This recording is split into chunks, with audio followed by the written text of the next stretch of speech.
Welcome boys and girls, Costini here with a discussion about the Vampire Coast in Total War Warhammer 3 Immortal Empires. Now, out of the races that I cover in Warhammer 3, this is probably the one where I get the most amount of controversy. My perspective, the one that I've held for years, is that Vampire Coast is not an especially good race. In fact, they're one of the worst races in the game.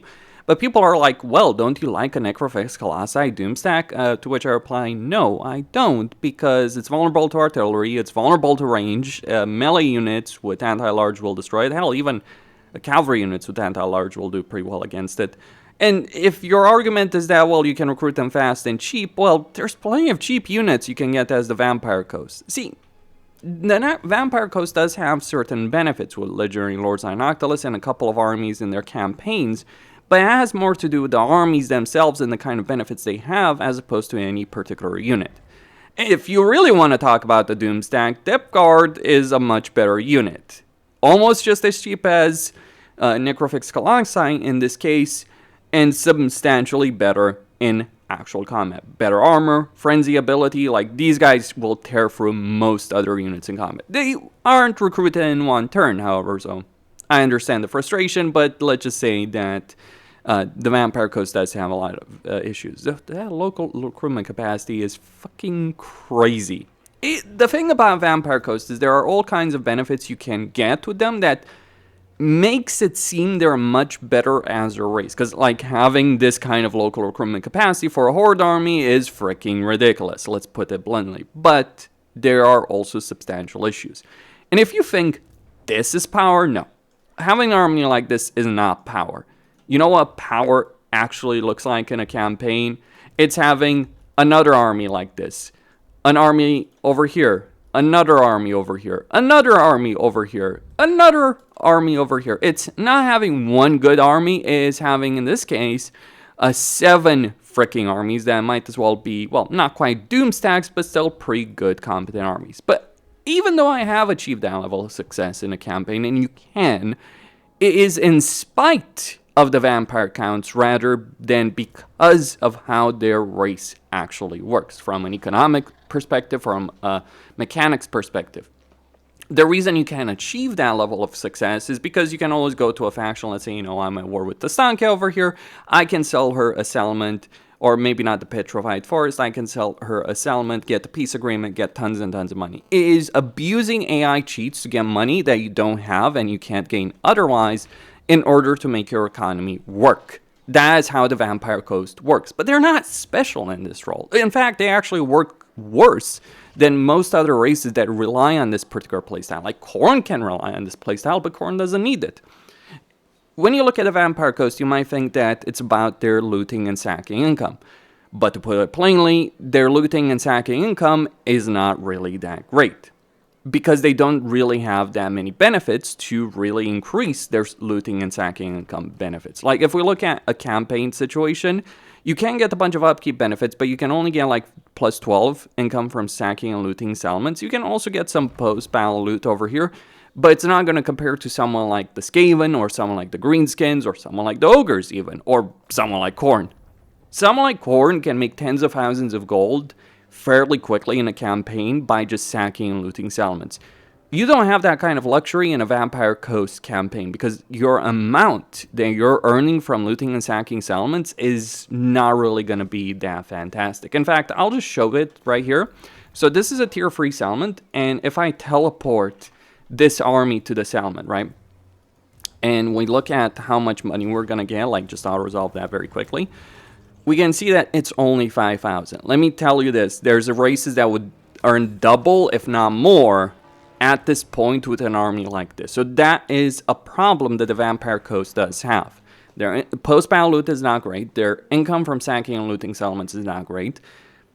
Their amount of income from raising settlements is better than some other races have it, but they're also incentivized to raise settlements, and because of the infamy mechanic. But it's just not really a great mechanic the way it ends up playing. So your economy that you should rely on, like, think of this ridiculous situation. You are pirates, and yet you don't earn the most amount of money in a campaign. You're not even top 5 in terms of post-battle loot in a campaign. Just to give you a couple of examples, Dark Elves do better, Yes, Dark Elves have significant benefits in terms of post-battle loot, looting, and sacking income. Dark Elves do better. Greenskins do better. Skaven do better. Khorne does better. Kislev does better. Yes, Kislev does actually freaking better in terms of post-battle loot, surprisingly. Like, one of the things that would work for Kislev pre-rework would be to rely on post-battle loot and looting and sacking income. It still does work, though they're not as reliant on it as they were before, but it is just a point worth making about that. So, and those are just things off the top of my list. Like, we can add Wood Elves to the mix of that situation with regards to post-battle loot. We can talk about Nurgle. Yes, freaking Nurgle. We can talk about Bretonnia. Hell, I think you're not even better than the Empire in a campaign in terms of post-battle loot. So, if the argument about the Vampire Coast is that they're a faction of pirates and they're relying not so much on their economy, but on post-battle loot and looting and sacking income, they are not a great faction from that perspective. And this is compounded by the fact that their actual economy from settlements is not that great. This is what I mean by getting to a level of strength in a campaign and finishing a campaign effectively. I just need to get Infamy level 1 over here to win it and deal with Hasty. But getting to a rank like this in a campaign and doing this in 54 turns with 7 essentially doom stacks, or as close to doom stacks as you can get, is in spite of them, not because of them. You look at the actual economy of the Vampire Coast, and you look at their ports. Norska has better ports, much better ports, in terms of income from ports faction-wide. Norska. That makes sense that Norska relies on that, but Norska is actually much, much better at relying on ports than you are and when you're playing the Vampire Coast. You do have something of a slightly better economy from regular settlements than Norska does, except Norska far surpasses the Vampire Coast in terms of post-battle loot and looting and sacking benefits in a campaign. Your provincial capitals can get up to 300 as at tier 5, that's pretty damn pathetic. Yes, you do have a right over here, but it's pretty pointless to even bother with that. The reason you get settlements is because of unit recruitment and hero capacity. Otherwise, you're just much better off in a campaign just trading away various settlements to a faction. So even the naval focus doesn't work out for a Vampire Coast, or regular settlements don't work out for a Vampire Coast. Gold only goes to 150 income, so it is not a great dynamic there. What's worsened over here is you look at the Vampire Coast. What is one of their strengths? Heroes are one of their strengths. But this is where we get into the fun little game that the Vampire Coast does have to deal with. So in order to increase hero capacity if you're playing a Vampire Coast campaign, you either have to get your Horde armies to a high level. So if we look at a Horde army, where do I have one? It's one of these. If we look at a Horde army that gets to tier 4 can increase hero capacity for Vampire Fleet Captains, or you can do it with a tier 5 port. So already your Vampire Fleet Captains are going to be limited, unless you own those high-level ports. But what about Morghuls? What about Whites, right?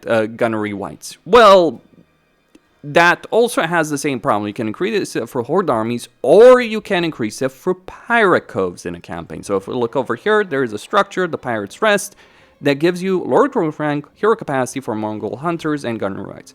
You can only do these in ports, so you end up in this pretty bad situation in a campaign, where if you want a good amount of heroes of one type, you have to sacrifice hero capacity elsewhere. You can use Vampire Fleet Captains to set up Pirate Coves. You don't have to go over them to conquer them, but generally it'd be easier to set them up.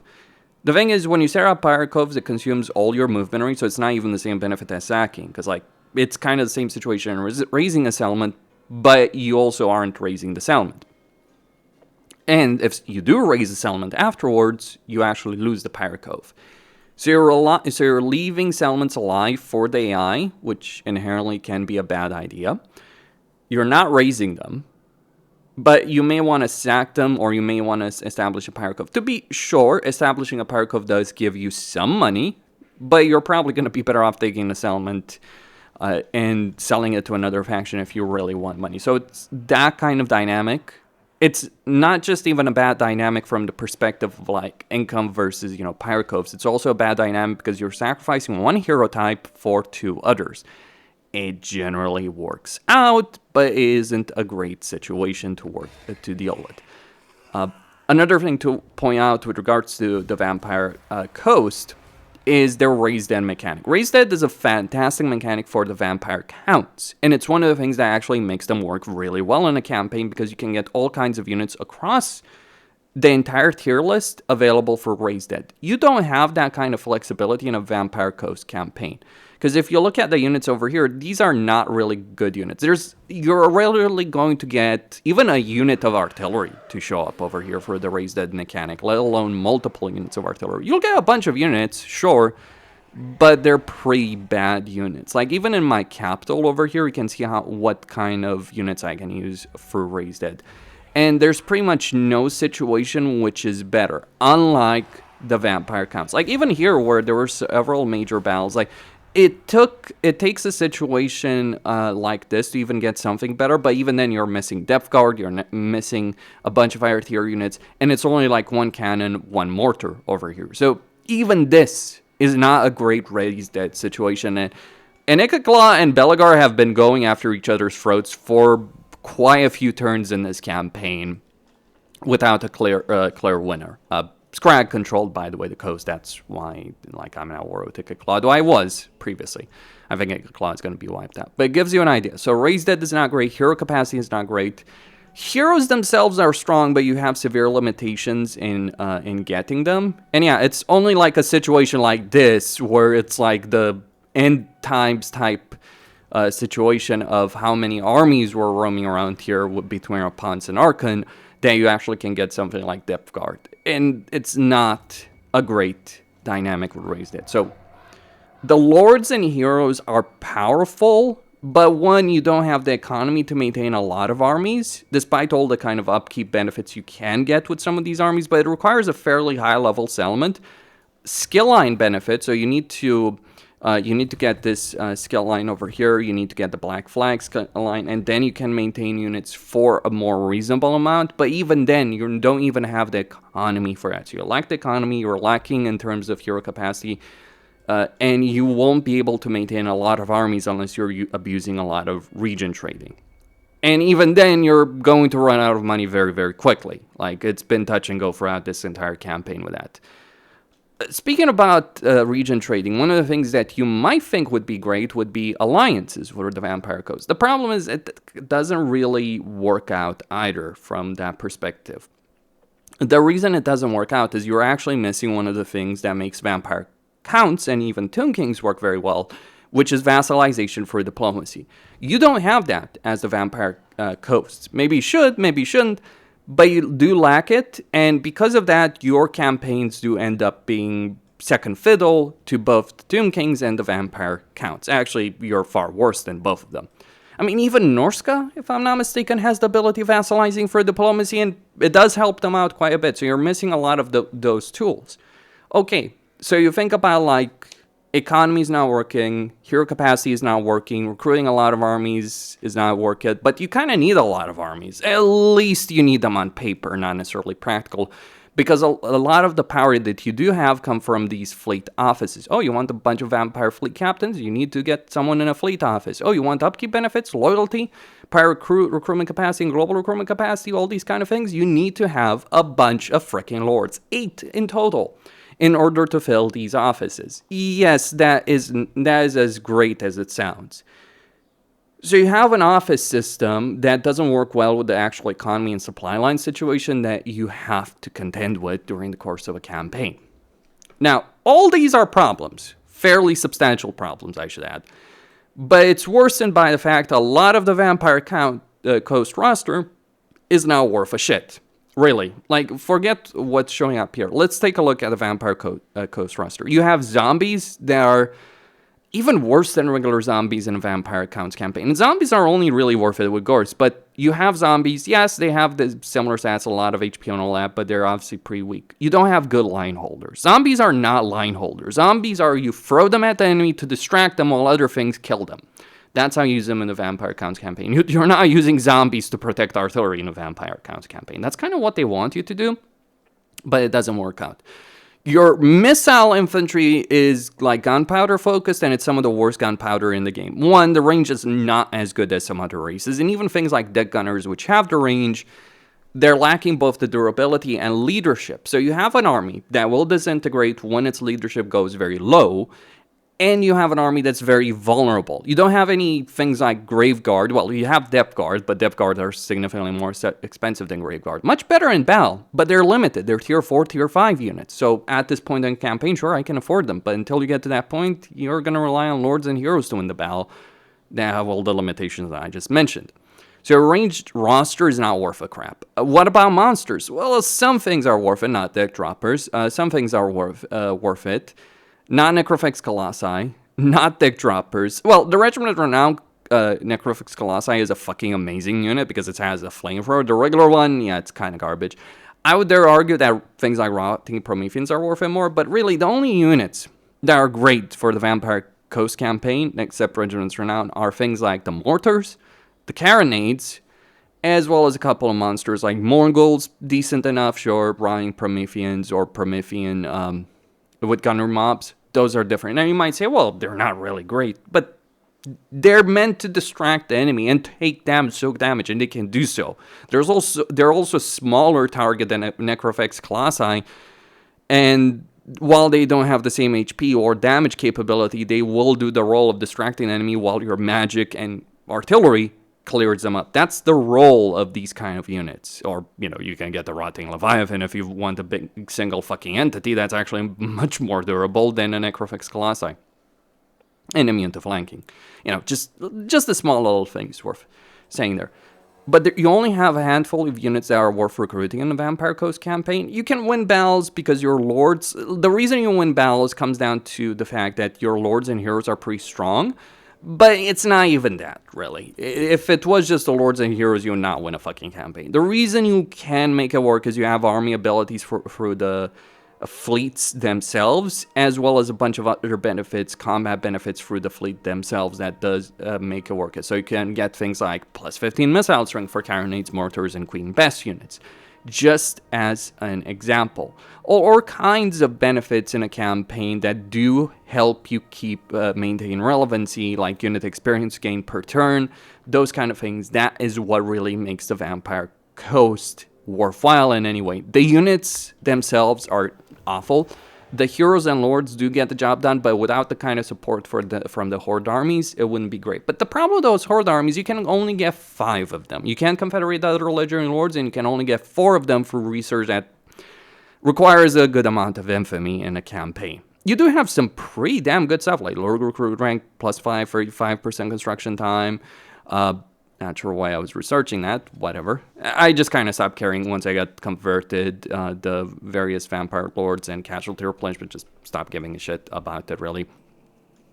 But you do have some good research, but a lot of it is also pretty fluff. So a lot of the systems, either really weak, or really badly designed, or more often than not, pretty much both. I really don't see the benefit in playing the Vampire Coast campaign. They're not good at having single armies. They're much better factions with one army. Khorne is a much better faction. Ogres is a much better faction. I mean, you want to talk about an artillery faction? Ogres dominate the Vampire Coast in terms of freaking artillery capability, while with few armies. Let alone the fact that ogres are much better in terms of melee capability, range capability, cav capability than anything the Vampire Coast has, and can have pretty good magic and lords as well. While they do lack some of the benefits over here, unless you are fighting near an ogre camp, which can be, crazy. Let's not even talk about Khorne or. If you want to talk about a faction focused on range firepower with significant faction benefits, Chaos Dwarves do exist. Like, there's so many other factions that actually took the ideas that Vampire Coast created and implemented them substantially better. Like, the Pirate Cove system was, I think, the basis of the Skaven Undercity, which ended up being the basis for cults, and Chaos Cults are much better right now than Pirate Coves. The range focus and horde army situation, yeah, other factions can do that and do end up doing that much better, or have other ways of getting significant amount of faction power. So from my perspective, Vampire Coast is a pretty bad race that a lot of people don't seem to understand, or they think that playing with an army like this and surviving makes them good. You're not good just because you can take an army like this and win battles. You're good when you can achieve something where you have 8, 10, 20 doom stacks by this point. It's also kind of hilarious to think people talk about like how great a race is in a campaign. Oh, I can win in 100 turns in a campaign. Yeah, I can win campaigns in turn 40. That doesn't mean a race is good. It just means you can do it. And if you know the game inside out, yeah, of course you can fucking do it. You can do it as Daniel. It's not a problem. That doesn't mean Daniel is great. That is my perspective. Cosine signing out. Don't forget to subscribe, like, and enable notifications. Stay tuned for more.